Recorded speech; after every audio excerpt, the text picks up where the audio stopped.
I am doctor Anushka, welcome to my channel. इस video में हम एक Q&A करने वाले हैं and I did a story on my Instagram थोड़ा टाइम पहले, क्योंकि मेरे 1K फॉलोअर्स हुए थे इंस्टाग्राम पे। यूट्यूब पे मेरे 1K सब्सक्राइबर्स ऑलमोस्ट लाइक एक साल पहले हुए थे, जब मैं यूक्रेन रशिया वॉर की वजह से इंडिया में आ रही थी। तब मैं एक वीडियो बनाने वाली थी, बट मैंने तब नहीं बनाई थी। सो आई थॉट अभी इंस्टाग्राम पे 1K फॉलोअर्स हुए हैं, सो उसके लिए आई did a Q&A। So let's begin with the question. Confuse हूँ, मैरोलू या सेरेबेलम FMG का प्रेप से पढ़ा है। From my personal point of view मैं कहूँगी कि जैसे ऑलरेडी FMG का प्रेप लैडर से पढ़ा है, तो बहुत सारी चीज़ें हैं जो याद होगी कि हाँ मैंने कहाँ से क्या पढ़ा था, और बहुत सारे कॉन्सेप्ट्स भी दिमाग में होंगे, टीचर कैसे पढ़ाते, टीचर से like familiarity. But prep ladder पे ऐसा हुआ है कि टीचर्स बदल गए हैं बहुत सारे। सो अगर आपको टीचर्स लाइक ज़्यादा कंफर्टेबल लगते हैं कि आपको यार ये टीचर मुझे अच्छा लगता था, मुझे इसी से ही पढ़ना है, और वो टीचर अगर सेरेबेलम में है तो मैं सजेस्ट करूँगी कि आप सेरेबेलम ले लो। और मैं मैरो लेने के लिए इसलिए नहीं कहूँगी क्योंकि marrow is like to vast. अगर आपने FMG प्रेप लैडर्स पढ़ा है और फिर आप मैरो पे स्विच करोगे देन बहुत ज़्यादा दिक्कत आ सकती है आपको। Better to study for NEET PG and INICT from something जिससे आप ऑलरेडी फेमिलराइज हो, ताकि हमको बहुत सारा टाइम लाइक अपनी इंटर्नशिप में देना होता है, हमको हॉस्पिटल जाना होता है। So we do not have a lot of time. इतना ज़्यादा आपके पास टाइम और एनर्जी नहीं होगी मैरो पे लगाने के लिए। सो बेटर लाइक मैं पर्सनली यही कर रही हूँ, क्योंकि मैंने ऑलरेडी सब कुछ प्रेप लैडर से पढ़ा था, तो मैं अभी भी प्रेप लैडर यूज़ कर रही हूँ अपनी फ्यूचर प्रिपरेशंस के लिए और अपने कॉन्सेप्ट्स क्लियर करने के लिए, क्योंकि मुझे like I feel comfortable with prep ladder. So right now I am not going out of my comfort zone. अगर कोई सर्टेन टॉपिक होगा तो वो मे बी मैं प्रेफर करूँगी किसी और सोर्स से पढ़ने के लिए, बट बेसिक कॉन्सेप्ट्स और बाकी सही चीज़ों के लिए, क्योंकि मेरी एक फेमिलियरिटी है उस ऐप से भी, मुझे पता है कहाँ पे कैसी चीज़ें हैं वगैरह वगैरह। So that's why I am using prep ladder. Next is PG speciality preference. मैं कुछ जिंक्स नहीं करना चाहती, बट अभी तक जितनी भी हमारी लाइक जितने भी सब्जेक्ट्स में मेरी इंटर्नशिप हुई है, लाइक पीडिया में, FMT में, सर्जरी में हुई है, मेडिसिन में, रेडियो, TB, तो इन सब में से मुझे सर्जरी में बहुत ज़्यादा इंटरेस्ट था। Like I really like surgery, but general surgery is literally like something that I will say that I really do not want to do. मुझे ये नहीं पता मुझे क्या करना है, बट मुझे ये ज़रूर पता है कि मुझे क्या नहीं करना है, और उसमें है जनरल सर्जरी। सो बाकी ऑब्वियसली डिपेंड करता है कि मैं कितनी प्रिपरेशन कर सकती हूँ, क्या मेरे मार्क्स आते हैं, and obviously my luck and everything else that plays role in my marks on the day of the examination. And बाकी फ्यूचर का बाद में देखते हैं। नेक्स्ट है, आप कहाँ से हो और आपकी कॉलेज कहाँ पर है? मैं बेसिकली राजस्थान से ही हूँ, इससे ज़्यादा डिटेल में नहीं बता सकती। मैं राजस्थान से ही हूँ, मैं हमेशा से राजस्थान में रही हूँ। लास्ट के 6 ईयर से मैं यूक्रेन में रह रही थी, और उसके अलावा अभी मैं RNT मेडिकल कॉलेज में इंटर्नशिप कर रही हूँ। मैं एक FMG हूँ, लाइक मैं बाहर से MBBS करके आई हूँ।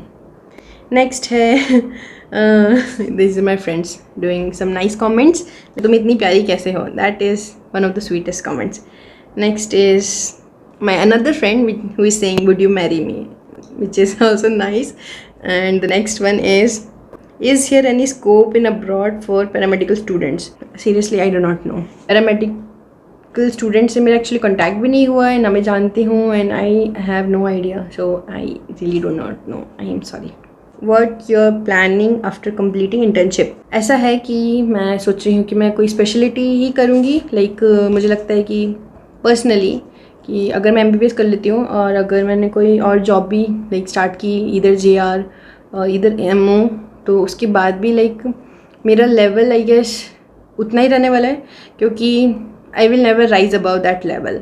क्योंकि अगर मैंने अभी पढ़ना छोड़ दिया, अभी मैंने अगर किसी एग्ज़ाम के लिए फ़ाइट नहीं किया, तो मुझे लगता है कि एज अ लाइक पर्सन मैं फ्यूचर में एग्ज़ाम्स के लिए आई गेस मैं उतना प्रिपेयर नहीं कर पाऊँगी अच्छे से। सो मैं पर्सनली PG एग्ज़ाम्स के लिए प्रिपेयर करना स्टार्ट कर रही हूँ। लाइक ऑब्वियसली अभी इतना मोशन में नहीं आया है, बट हाँ मैं अपने जो कॉन्सेप्ट्स होते हैं छोटे मोटे, और जो भी मैं चीज़ें इंटर्नशिप में देख के आती हूँ, मैं कोशिश करती हूँ अगर मुझे किसी चीज़ में डाउट है कुछ पर्टिकुलर थिंग में, तो मैं वो आके और जितना हो सके मैं उस चीज़ के बारे में डिस्कस करती हूँ, और बुक्स से रीड करती हूँ, स्टैंडर्ड बुक से रीड करती हूँ एज मच एज़ पॉसिबल। बाकी तो प्रेप लैडर है ही। तो अभी मेरा ये है कि मैं INICT, नीट PG और भी जो भी एग्ज़ाम्स होंगे जो इंटर्नशिप के बाद में दे सकती हूँ, वो सारे एग्ज़ाम्स देने वाली हूँ, क्योंकि मैं बार बार ये एग्ज़ाम की जो फेज़ है इससे गुजरना नहीं चाहती। ये जो ट्रॉमेटाइजिंग एक्सपीरियंस होता है एग्ज़ाम्स का, which is not related to your knowledge at all, which is just completely about recall. So उस experience से मैं बार बार नहीं गुजरना चाहती. So I will try to give my exam to the best of my abilities. One and only time I will try as much as possible. फिर उसके बाद मैं बस I guess I will be done with the exams, I think, for myself, but obviously future पे depend करता है आगे क्या होता है. Which doctor you are? अभी मैं एक intern doctor हूँ, means मैं भी मेरी डिग्री सिर्फ MBBS है. I am a general doctor, general physicians you may call, but फिर भी जनरल फिजिशियन MD मेडिसिन वालों को बोलते हैं, सो इसलिए सिर्फ MBBS डॉक्टर हूँ मैं. उसके अलावा मेरी डिग्री में और कुछ भी नहीं है. Next is I am confuse about from where to start studying. It depends आप किसके लिए पढ़ रहे हो, बट कोई भी एग्ज़ाम हो, आप एग्ज़ाम क्यों दे रहे हो? In order to have something, कुछ तो चाहिए ना आपको एग्ज़ाम पास करने से. So first and foremost question करो, फिर देखो कि खुद को कितना आता है. हाँ, आपके कम मार्क्स आएंगे मे बी, या जो भी मार्क्स आएंगे, एटलीस्ट उससे आपको पता चलेगा कि हाँ मेरा लेवल कितना है और मेरे पास इतना टाइम है और मुझे अपना लेवल कितना बढ़ाना है. तो ये जो छोटी मोटी चीज़ें हैं ये बहुत इंपॉर्टेंट रोल प्ले करती है, क्योंकि एग्ज़ाम के लिए सिर्फ पढ़ाई इंपॉर्टेंट नहीं है, आपको फिज़िकली, मेंटली, इमोशनली रेडी होना पड़ता है एग्ज़ाम के लिए. जो भी आप एग्ज़ाम देने वाले हो उसके अकॉर्डिंग आप देखो कि आपको कितना आता है, आपको कितना करने की ज़रूरत है और आपके पास कितना टाइम है.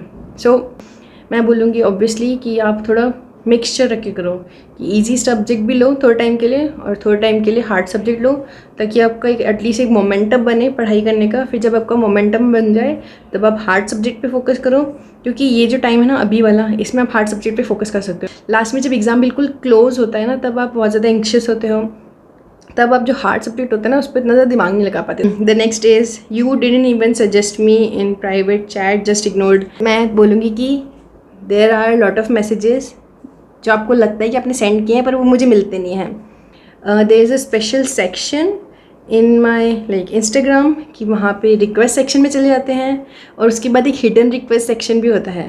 तो जब कोई भी मैसेज आप सेंड करते हो, अगर वो हिडन रिक्वेस्ट या रिक्वेस्ट सेक्शन में जाता है तो उसके मुझे नोटिफिकेशन नहीं आते हैं, और मैं पूरे टाइम इंस्टाग्राम पे नहीं बैठी रहती. तो जैसे कि किसी ने मुझे मैसेज किया, मैं फटाफट देखूँ और फटाफट रिप्लाई कर दूँ.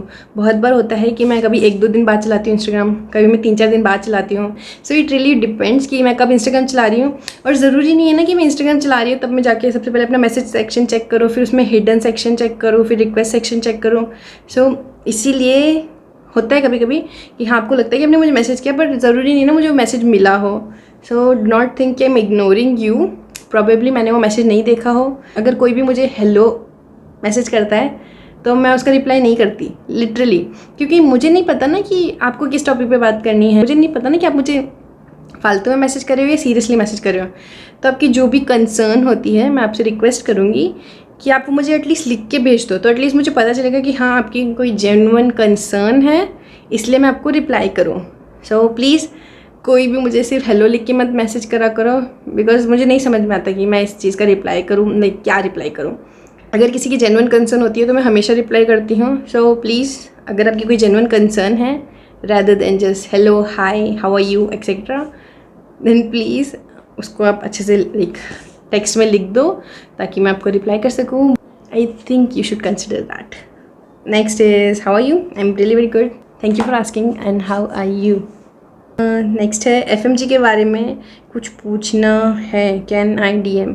ऑब्वियसली आपकी जो भी जेन्युइन कंसर्न है you can always text me, you can always ask me on a Telegram channel. I have a Telegram channel जो मैंने इसीलिए बनाया है कि अगर किसी कोई कंसर्न हो तो वो उसमें टेक्स्ट कर सकें, ताकि not just me but others also who are going through the same thing can also help you. So if you have any concerns join the Telegram channel. उसका लिंक मैं नीचे डाल दूँगी डिस्क्रिप्शन बॉक्स में. सो आप वो टेलीग्राम चैनल ज्वाइन करो, उसमें आपकी जो भी कंसर्न है आप उसमें सेंड कर सकते हो and we will discuss that. Next is good to see you doing hard work all the time. Well thank you so much. I am really very glad that आपको सीरियसली लगता है कि मैं हार्ड वर्क कर रही हूँ, because it means a lot to me. And I have always told you that मेरा जो भी मोटिव है इस चैनल से, इंस्टाग्राम से जो भी है, वो यही है कि जितना हो सके उतना मैं लोगों की हेल्प करना चाहती हूँ, ताकि जो प्रॉब्लम्स मैंने फेस की हैं एटलीस्ट जितना हो सके मैं लोगों की वो प्रॉब्लम्स एलिमिनेट करना चाहती हूँ. और आई लाइक कुछ लोग हैं मेरी लाइफ में जिन्होंने मुझे बहुत ज़्यादा सपोर्ट किया है और उनकी वजह से मैं इतना आगे पहुंच चुकी हूँ। तो जब जो लाइक उन्होंने जिस तरह से मुझे सपोर्ट किया है, I want to support that way to you, like in a emotional way and by giving you good advice which have helped me, and I also think that those advices can help you too. So वही मेरा motive है. Thank you so much for like sending me this message. This means a lot to me. Next is, how can one deal with the clinical skills needed during time of internship without prior exposure? सही बताऊँ, as an FMG I would say कि जितना भी आपको सीखना होता है ना, वो आप 1-2 महीने में भी सीख सकते हो। जितना भी अगर आपको लगता है ना कि आपके पास क्लिनिकल एक्सपोजर कम है, अगर आप अच्छे से हॉस्पिटल जाओगे, चीज़ें ऑब्जर्व करोगे, चीज़ें लाइक सीखोगे विलिंगली, तो आप सब कुछ सीख सकते हो and it will not take you a lot of time. वो तो अलग बात है कि जो यूक्रेन रशिया वॉर से आए हैं और जिनका भी लास्ट ईयर ऑनलाइन था, उन सबको 2 साल की इंटर्नशिप करनी है। बट लिटरली अगर मैं अपने आप को एक IMG से कंपेयर करूँ, not just my experience but obviously दूसरे FMGs का भी एक्सपीरियंस है कि इतना ज़्यादा डिफरेंस नहीं है। हाँ, मे बी उनको वो चीज़ें हमसे पहले आती होंगी, बट जब हम हॉस्पिटल में जाएंगे और हम जब रिलीजियसली अपना अच्छे से काम करेंगे, तो जो चीज़ें उन्हें आती है वो हम भी अच्छे से सीख सकते हैं एंड जल्दी भी सीख सकते हैं। सो इतना मत सोचना कि हाँ यार मुझे क्लिनिकल नहीं आता, तो वो जितना क्लिनिकल इंपॉर्टेंट है उतना थ्योरी भी इम्पॉर्टेंट है। So it's really very important कि आप थ्योरी पे भी ध्यान दो और क्लिनिकल जब आपका टाइम आएगा तब आप क्लिनिकल करना और उन चीज़ों को रिलेट करना कि एक्चुअली में एग्ज़ाम में जो थ्योरी आती है बेस्ड पे जो प्रैक्टिकल आता है वो कितना डिफरेंट है जो रियलिटी में एक्चुअली प्रैक्टिकल होता है। सो इतना ज़्यादा स्ट्रेस आउट मत करो, जो भी आपको सीखना होगा आप आराम से सीख जाओगे। इतना ज़्यादा डिफिकल्ट नहीं है एटलीस्ट चीज़ें। अगर आपको कोई स्कोल्ड भी करता है या अगर आपको कोई भी कुछ कहता है कि यार तुमको तो नहीं आता, तो उनको बोलना हाँ नहीं आता, इट्स ओके, सीखने के लिए तो आए हैं। ये सब चीज़ों की टेंशन मत लो और चिल करो। अभी अपना अच्छे से थ्योरी करो और थ्योरी अपना इतना अच्छा कर लो कि कोई आपको कभी ये नहीं बोल सके कि यार तुमको तो थ्योरी भी नहीं आता, तुम क्लिनिकल कैसे करोगे। सो इट्स बेटर कि आप अपना थ्योरी पे भी फोकस करो और जब क्लिनिकल का टाइम आएगा तब क्लिनिकल करना, ठीक है। नेक्स्ट है love your post and me too from Ukraine, ज़ारा's 6th course. Thank you so much. Thank you so much for everyone, all of my friends also. I am sorry that I was not able to reply to your amazing comments on this like story. तब मैं busy थी, पता नहीं कुछ तो कर रही होंगी ज़रूर, तभी मैंने रिप्लाई नहीं किया। बाकी thank you so much, it means a lot to me. Like I really appreciate कि आप सब लोगों ने टाइम निकाला and you send me the sweet messages. It really means a lot to me and it motivates me to do more hard work and to improve myself and to improve this channel and also my Instagram page. So thank you so much, and that's all for this video. Thank you so much for 1K on Instagram and also on YouTube and for all your love and support. Thank you, and that's all for this video. And अगर आपको और भी कोई question है तो आप please इस video के कमेंट सेक्शन में जाके कमेंट कर सकते हैं, I will reply to you. या फिर आप मुझे इंस्टाग्राम पे जाके DM कर सकते हैं, या फिर जो टेलीग्राम चैनल है, अगर आप कोई एग्ज़ाम रिलेटेड कंसर्न है तो आप उस पर भी जाके अपने कंसर्न शेयर कर सकते हैं। I will try to help you. अगर आपको इस वीडियो से कुछ भी हेल्प मिली है then give it a like and subscribe to my channel for more videos, and I will see you guys soon in another video. Until then bye, take care, have a good day, bye.